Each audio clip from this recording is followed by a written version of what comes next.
The day the science teacher got a bitter taste of reality. So, my 12-year-old, Leo, came home from middle school yesterday, absolutely fuming. His science teacher, Mrs. Gable, was doing a unit on human senses. She stood at the chalkboard and drew that classic tongue map. You know, the one where the tip only tastes sweet and the back only tastes bitter. Now, Leo is a total food nerd.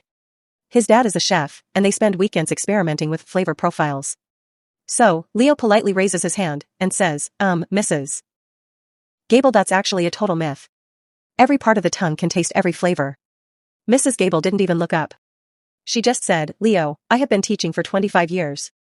It is in the state-approved textbook, so it is a fact. Please stop being disruptive. But Leo didn't back down. He mentioned that researchers debunked that study decades ago. Mrs. Gable finally snapped. She didn't just tell him to be quiet, she confiscated his favorite culinary notebook, called it non-educational material, and gave him a 2-page writing assignment on the importance of authority in the classroom. I was livid. I didn't just want the notebook back, I wanted a lesson to be learned. Luckily, my sister, Sarah, is a sensory neuroscientist at the state university.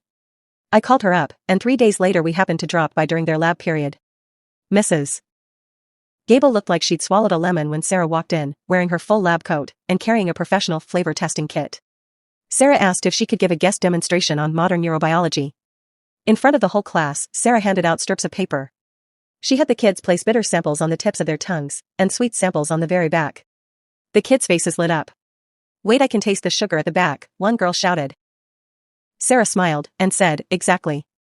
Science is always evolving, and sometimes, even textbooks can be 40 years behind the truth. Mrs. Gable turned bright red. She had to hand Leo his notebook back, right there in front of everyone. Now, the school is updating their science curriculum, and Leo? Well, he's basically a local hero. It just goes to show, never let a tenured ego get in the way of a proven fact.